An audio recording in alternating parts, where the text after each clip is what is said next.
कृपा वारी बिनु नहीं बुझाई लो भाग। अगर राम के दर्शन करना चाहते हैं, राम को अपने अंदर देखना चाहते हैं, तो कहते हैं सल वर्ग करिए जय।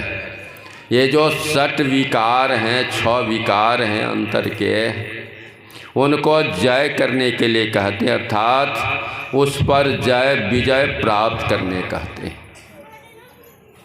सवेरे के सत्संग में हम सुन रहे थे, ये कर्ममंडल तक, त्रिकुटी तक ही ये विकार रहते हैं। जो साधक त्रिकुटी को पार कर आगे बढ़ते हैं, उसके अंदर के ये विकार समाप्त हो जाते हैं। फिर नीचे में जो है उसके लिए कहा गया है कि सट विकार को दूर करें अगर राम के दर्शन पाना चाहते हैं।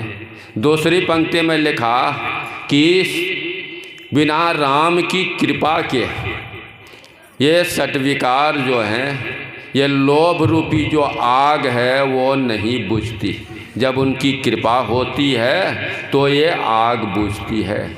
अगर सट विकार काम, क्रोध, लोभ, मोह, मद और मात्सर्य ये हमारे अंदर मौजूद रहेंगे तो फिर साधना के क्रम में हमारी गति ऊपर की ओर नहीं हो सकती। इसलिए इस पर अंकुश देना अनिवार्य है।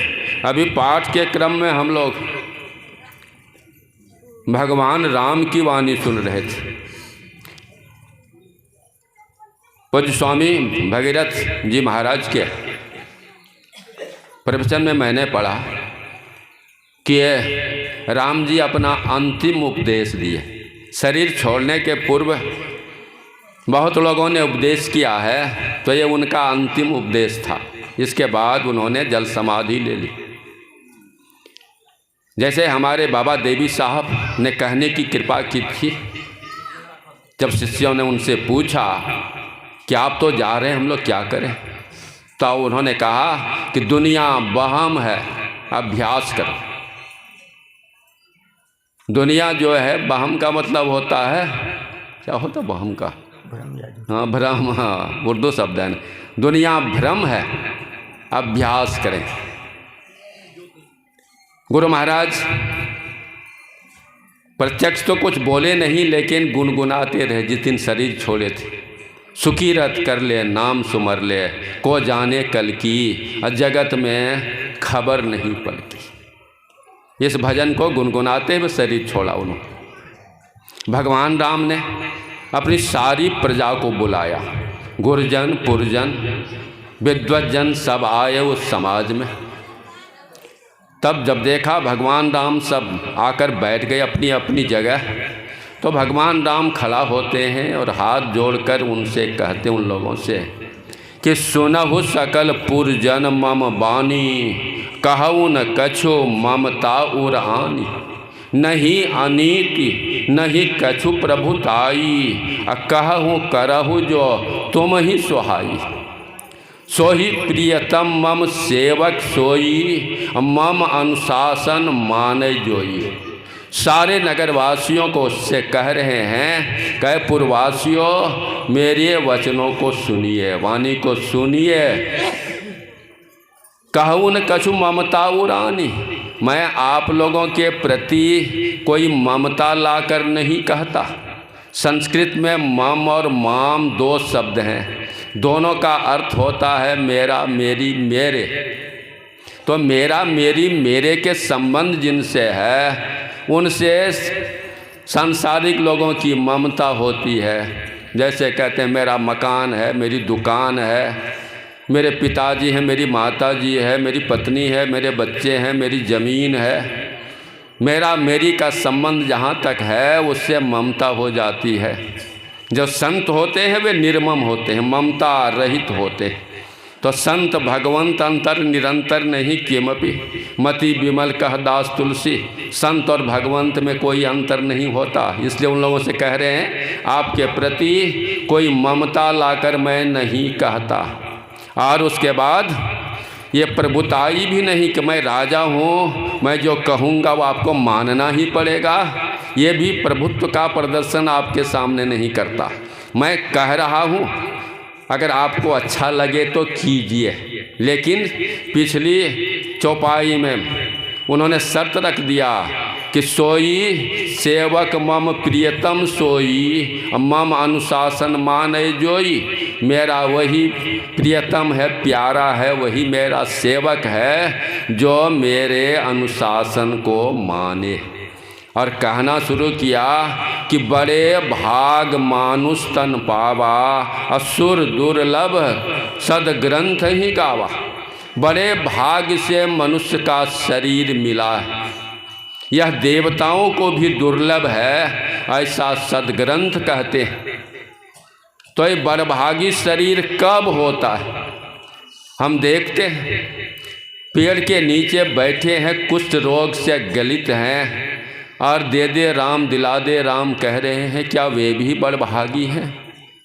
मनुष्य शरीर है तो बड़भागी है, लेकिन इस रूप में बड़भागी हैं?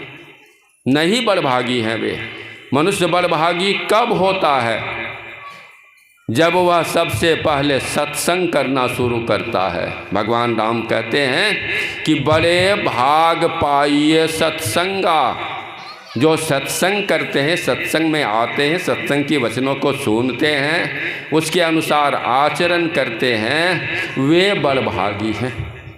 दूसरा बड़भागी कौन है? दूसरा बड़भागी, जब भगवान राम को पिता ने आदेश दिया, अपने मुंह से तो नहीं बोले, लेकिन कैकेयी के वरदान में स्वीकृति उन्होंने दे दी। कैकेयी ने कहा कि 14 वर्ष का वनवास हुआ है, चले वनवास के लिए, पिता की आज्ञा है। तुरंत माँ ने पूछा कहाँ जा रहे? कहा कि पितहि दीन न मोहि कानन राजू, मुझको जंगल का राज दिया, वही जा रहा हूँ। लक्ष्मण जी संग चलने के लिए तैयार हुए और गए। जब भरत और शत्रुघ्न आए दशरथ जी के मरने पर, तो भरत जी कहते हैं, आह धन्य लक्ष्मण बड़भागी, जे रघुवीर चरण अनुरागी। लक्ष्मण बड़ा भाग्यवान है जो भगवान राम के चरणों का प्रेमी है। उसके बाद और बड़भागी कौन है? फिर जंगल से लौटाने के लिए भरत जी चले थे, अयोध्या से जा रहे थे पैदल, सारे लोग सवारी पर बैठकर जा रहे थे। तो लोगों ने कहा कि आप राजा हैं, सवारी पर बैठ जाइए। तो उन्होंने, भरत जी ने कहा, राम पयोधि पाँव सिधाए, हम कह रथ गज बाजी बनाए। सिर भर जाऊं उचित असमोरा, सबसे सेवक धर्म कठोरा। राम जो है पाँव पैदल यहाँ से गए हैं, आप लोग मुझको कहते हैं सवारी पर बैठ के जाइए। मैं तो उनका सेवक हूँ, अगर वो पैदल गए हैं तो मुझको चाहिए कि मैं सिर के बल जाऊँ उसके पास तक, क्योंकि सेवक का धर्म सबसे कठिन होता है। और वहाँ वशिष्ठ जी ने कहा था, जे गुरु पद अम्बुज अनुरागी, ते लोकहु वेदहु बड़भागी।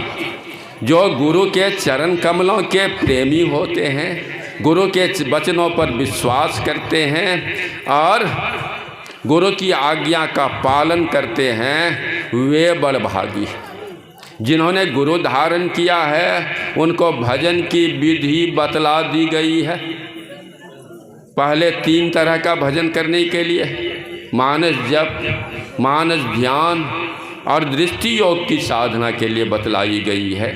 तो जो इसको करते हैं, जप करते हैं, मानस ध्यान करते हैं, दृष्टि योग की साधना करते हैं, तो तुलसीदास जी कहते हैं, तुलसी साहब की वाणी है कि दर्शन उनके उर्मा ही करें बड़भागी, तिनके तरने की नाव किनारे लागी।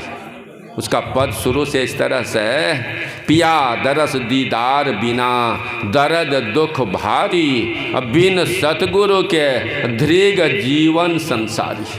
जिन्होंने गुरु नहीं धारण किया उसके जीवन को धिक्कार कहते, उसके जीवन को धिक्कार है। कोई भेटे दीन दयाल डगर बतलावें, यही घर से आया जीव तहाँ पहुँचावे। दर्शन उनके उर्मा ही करें बड़भागी, तिनके तरने की नाव किनारे लागी। जो उनका दर्शन, अपने इष्ट का दर्शन मानस ध्यान में करते हैं वे बड़भागी हैं, उसके अलावे तो सब अभागे ही हैं। समझिए, उनके तरने की नाव किनारे लग गई है। उसके बाद और कौन बड़भागी हैं? तुलसीदास जी जवाब देते हैं रामचरितमानस में ही कि श्री गुरु पदनख मणिगण ज्योति, सुमिरत दिव्य दृष्टि ही होती, दलन मोहतम सोसु प्रकाशु, बड़े भाग उर आवई जासु। गुरु श्री गुरुदेव चरण, गुरु महाराज के चरण नख में मणियों की ज्योति झलकती है। सुमिरत दिव्य दृष्टि ही होती, उसका स्मरण करने से दिव्य दृष्टि खुल जाती है। हमने व्यासानंद जी के प्रवचन में पढ़ा, शुरू में जब वो आए थे गुरु महाराज की सेवा में, कुप्पा घाट में ही रहते थे, तो जब गुरु महाराज की सेवा करते करते सो जाते थे तब ये उनके चरण के नख को आँख में लगाकर बराबर उसमें घिसते थे। आँख किसी से दिव्य दृष्टि हो जाएगी। टाइम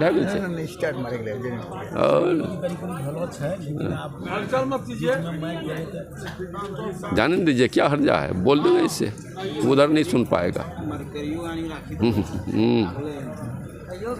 आ गया, हो गया है। स्टार्ट करें।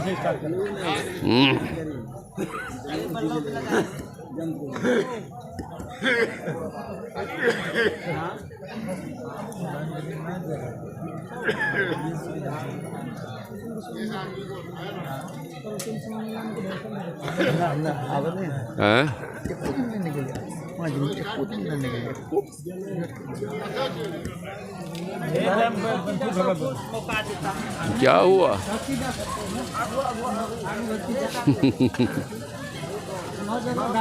नकारे बंद करवा दिया हो। श्री सद्गुरु महाराज की जय। तो गुरु महाराज ने कहा कि ये चरण नख नहीं है जी, असली चरण नख का वर्णन हमने पदावली में कर दिया है। तो बाकी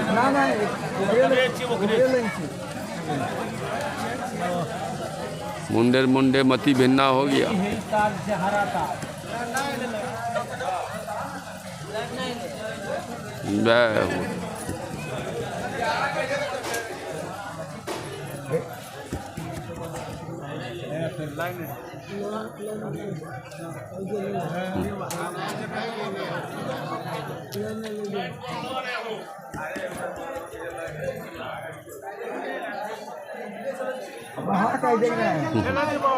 हाँ, हल्ला बंद कीजिए। श्री सद्गुरु महाराज की जय। 1991 ईस्वी की बात है। व्यासानंद जी महाराज का कार्यक्रम था नारायणपुर में, मेरे गांव से बगल में नारायणपुर है, तो मैं पहले से था वहाँ। वो जब आए और इस सेठ को देखा, बाजा सेठ को देखा, तो कहने लगे कि होनहार बिरवा के हो चिकने पात, ये बाजा है, इतना खर्च किया गया है लोगों को सुनाने के लिए, और बाजा ऐसा है कि समय पर धोखा दे देगा, लोग सुनेंगे क्यों, इतने खर्च करने का मतलब क्या हुआ? स्पष्ट कहा था उन्होंने जी। कहाँ पकड़े? हाँ, आ गया। तो हम लोग सुन रहे थे कि श्री गुरु पदनक मणिगण ज्योति, सुमिरत दिव्य दृष्टि ही होती, दलन मोहतम सोसु प्रकाशु, बड़े भाग उर आवई जासु। जिसके अंदर में वो प्रकाश आ जाता है, जो ज्योति को देख लेता, प्रकाश मंडल में जिसकी पहुंच हो जाती है, वो बड़भागी है। और भी बड़भागी है। उसके बाद और कौन बड़भागी है? गुरु महाराज की वाणी में है कि अमृत ध्वनि की नौबत झहरत बड़ भागी सुनते, सुनत लखत सुख लहत अद्भुति, में ही प्रभु मिलते। वे बड़भागी हैं जो नाद की साधना करते हैं, नादानुसंधान की क्रिया करते हैं और उन शब्द को सुनते हैं, वे बड़भागी हैं। बाकी तो और सब अभागे ही हैं। तुलसीदास जी कहते हैं, उनकी वाणी में है कि ते नर नरक रूप जीवत जग भव भंजन पद विमुख अभागी। ये मनुष्य जो है भव भंजन, संसार के बंधनों को मुक्त करने वाले जो परमात्मा ईश्वर हैं, जो उनके चरणों से विमुख हैं, जो उनकी भक्ति नहीं करते हैं, वे अभागे हैं। तो इसलिए सबको चाहिए कि गुरु महाराज के चरण के आश्रित होकर भजन विधि जानकर अपने मनुष्य जीवन को सफल बनावें। इसी में मानव जीवन की उपयोगिता है। कुछ बाबा मौजूद हैं, अब उन्हीं से हम लोग सुनेंगे। बोलिए प्रेम से श्री सद्गुरु महाराज की जय। अब मैं आप लोगों के लिए 2-3 मिनट आप लोगों का जो है मन शांत इसलिए रखना चाहते हैं कि एक बचिया स्वागत गान गाएगी पूज्य बाबा के शरण में।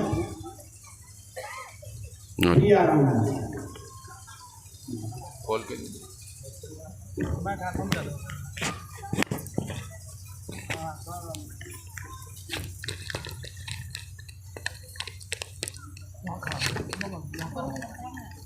यहाँ खड़ा हो जाए सामने, ठीक है ठीक है, वहीं से प्रणाम करो। वहाँ